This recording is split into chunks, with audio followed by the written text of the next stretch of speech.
Welcome to Bringing Hope Home. We're Bryce and Colette Schaffer, and we're on a mission to bring God's hope, healing, and practical strategies right into your living room. Whether you're navigating marriage challenges, parenting struggles, or just looking to build a stronger family foundation, we've got your back. Real conversations, biblical wisdom, and hope-filled solutions. That's what we're all about. So let's dive in and discover how God can breathe new life into your home and relationships. Hey, welcome to Bringing Hope Home. We are your hosts, Bryce and Colette Schaffer, and we are T-minus a week to Christmas. Woohoo! Yeah, 8 days, 9 days. Yeah, Depending on when you listen to this, it's very close. very close. Yeah. Merry Christmas, everybody. Yeah, Merry Christmas. And this is, Jesus is the reason for the season. He's the reason for our hope. That's right. And boy, when you can put Jesus in the middle of your life and focus on Him, great things are possible for sure. And that's one of my favorite verses in Hebrews chapter 6. It says, "This hope is the anchor to my soul." Mm-hmm. And no matter what you're going through, no matter what time of year it is, if you can anchor yourself to Christ, the storms of life, the situations of life, and what's going on around you in our world, you'll have a better expectation and outlook, and knowing that He's going to take care of you.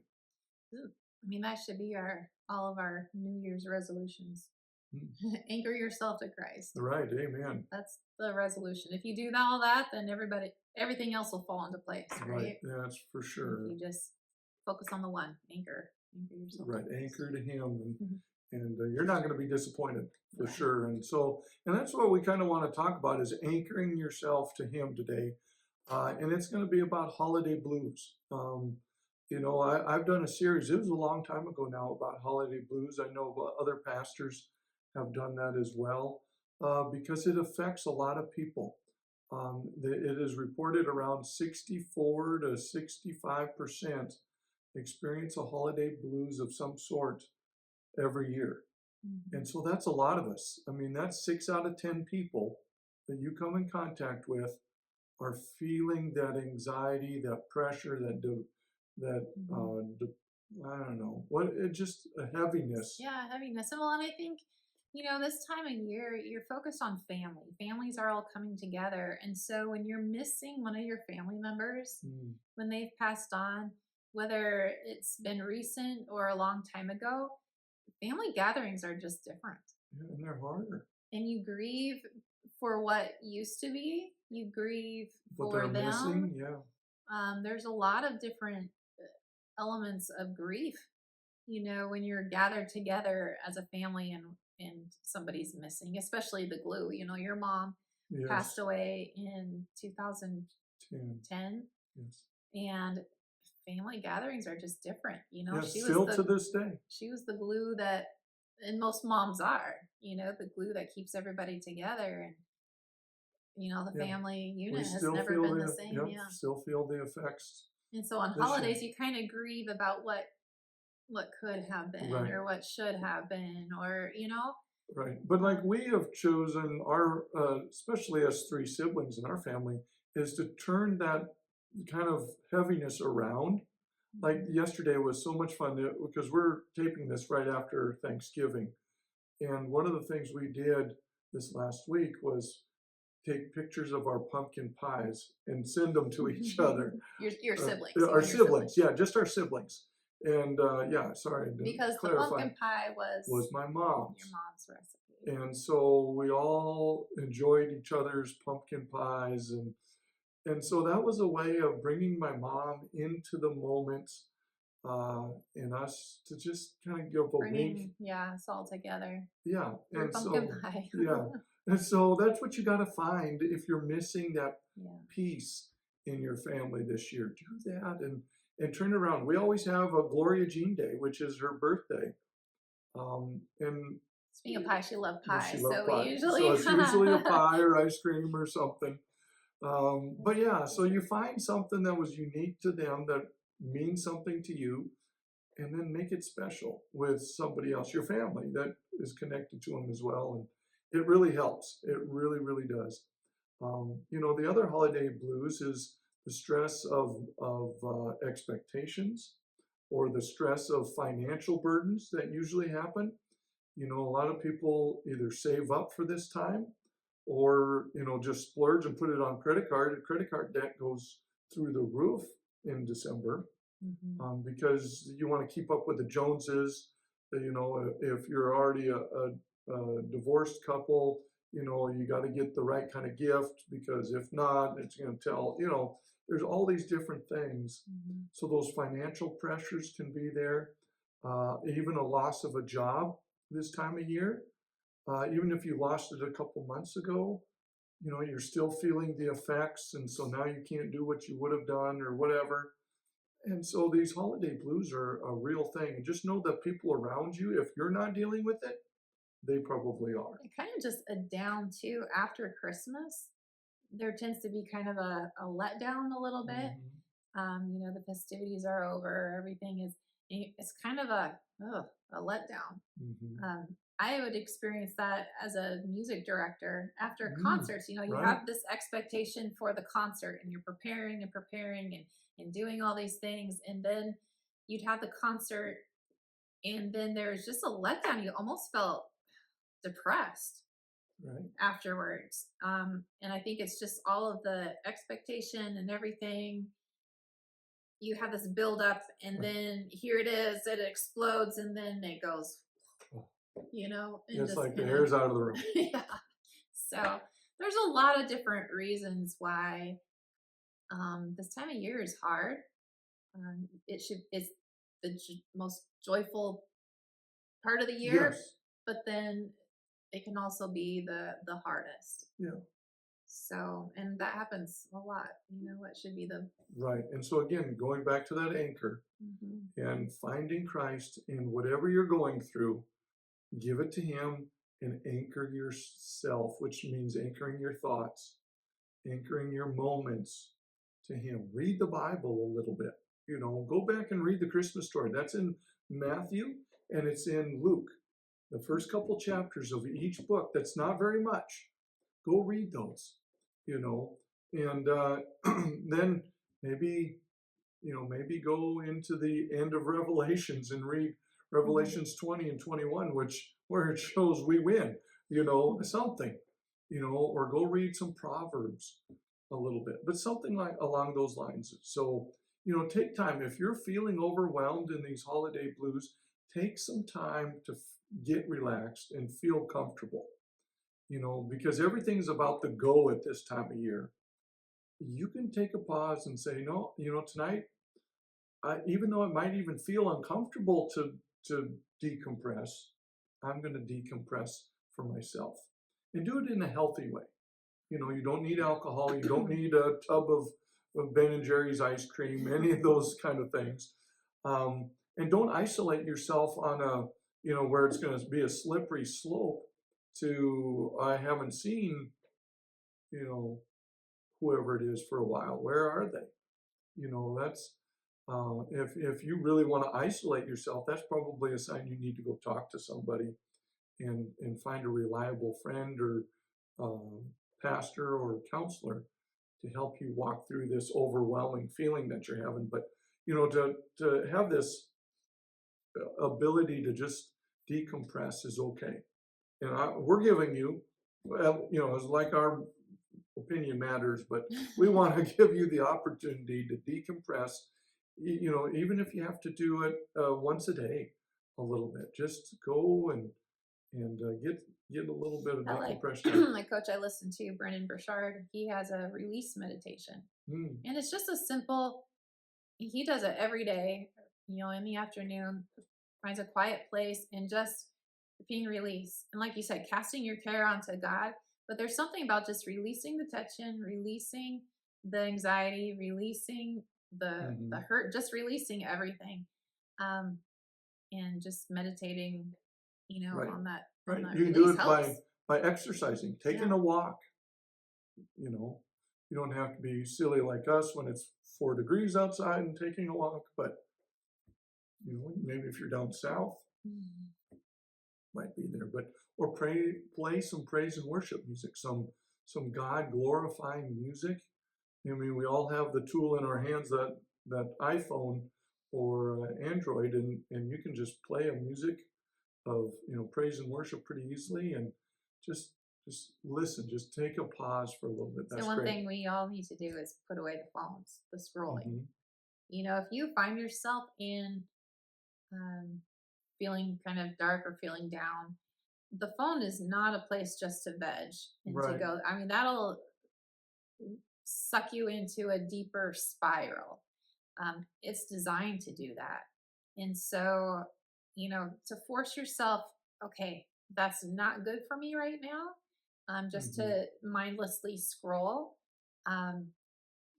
do one of these other Mhm. things to really help Right. change your mindset. And if you need something too, go focus on somebody else. That always helps.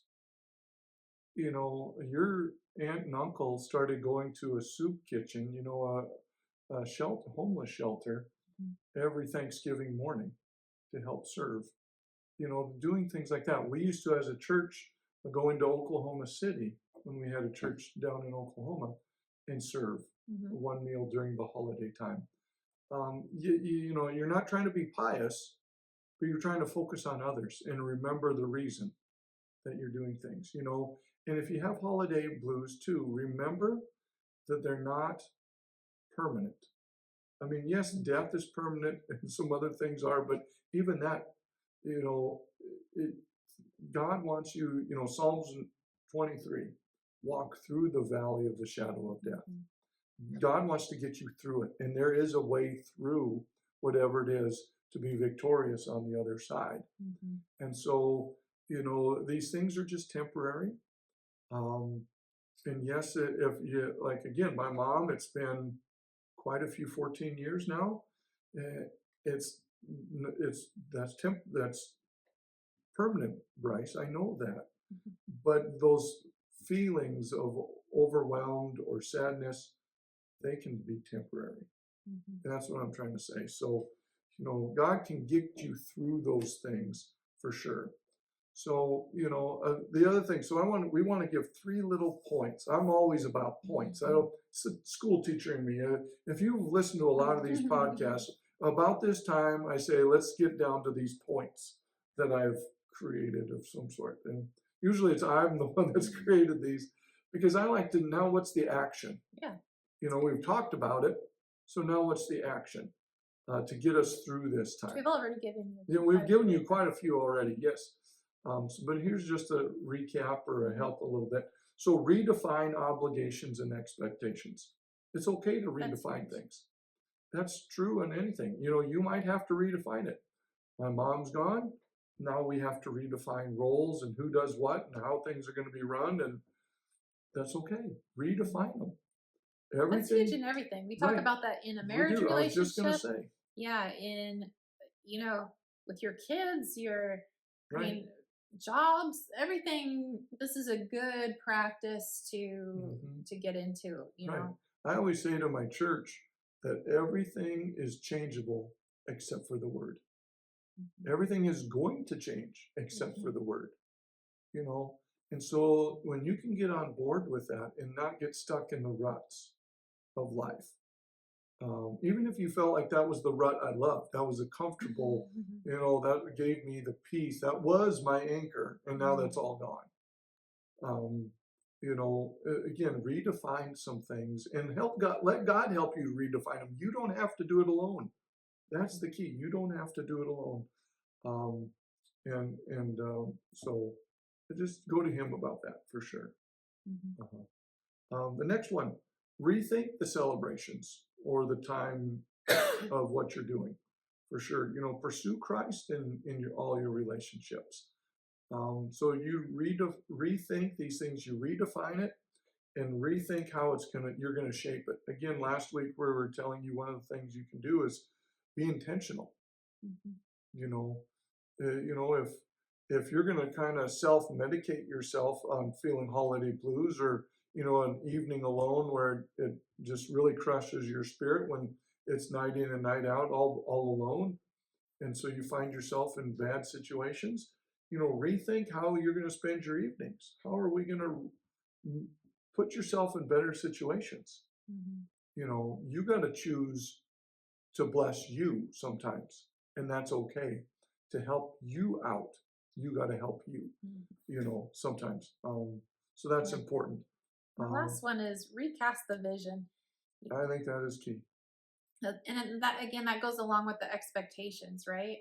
Because if it once was one way, and like we were talking about your mom, you know, we had expectations. This was the way that it always was, and your mom had it this way. And, you know, when we got together, we knew how it was going to go.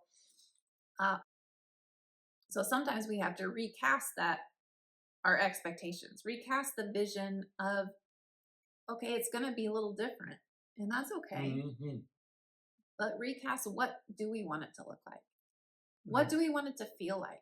I mean, that's the whole thing about vision casting. Is not so much what it looks like. It's what's the feeling that you want? Okay. So, and really, like in my mom's case being gone, now it's our time. It's just not when we wanted it to be our time. You know, so that's all right. And it's about, you know, I have the one verse I have on our sheet of paper is from Nehemiah 8:10. The joy of the Lord is my strength. That I'm going to recast my vision with the joy of the Lord in the middle of it. And it's going to be my strength. You know, He's going to be my strength. It is. It's hard to recast that vision and to see beyond the hurts a little bit, but it's more about if I can see beyond it, I can get beyond it. And God's going to help you and guide you through any of these things. And so we know you can be successful and a champion. And the last thing I just want to say or reiterate, I think we talked about it before, but go seek somebody out. You know, if this is a hard time, don't isolate. Let somebody know that, hey, this is kind of a hard time for me. We had a lady in our church that was by herself a lot. So, and she told us, you know, this is a hard time. I'm missing my husband who had passed. So we would have her over to help celebrate. You know, she would come over for Christmas Eve because she didn't have family around. And now this year we're missing her. She passed away. Yeah. And so we're going to miss her this year. But, you know, let somebody know. You know, we wouldn't have known that this was a hard time for her if she hadn't opened up to us. And we were more than happy to open our home to her and to have her come in and celebrate with us. So there's people that want to take you in. There's too many people in the Christian circles that want to put up this front as faith. You know, by faith, and I'm going to get through it, and it's just me, and I can do this and overcome this myself. And that isn't the case. God didn't create us to be selfless and just individual beings. We're created as a family and units to be connected to others, especially Him, but to others in general. He created, you know, He and family, or He and us and as a relationship, and then us and a family. And so you got to create that a little bit. So recast that vision. Again, do a lot of talking to God in all of this, and He'll talk back. I guarantee it. Now, we're going to be off. We're going to be taking a couple weeks break, so you won't hear from us. I'm not going to send out the emails, which, by the way, if you are not on our email list, make sure that you get on that. But yes, the next 2 weeks we are going to be off. So we will not be on again for a podcast until January 6th. So we're going to go spend time with our family and enjoy it. So we hope that you do the same. And until next time, bring hope home to your life today. If you're listening on the Apple Podcast app, give us a 5-star rating and drop a review.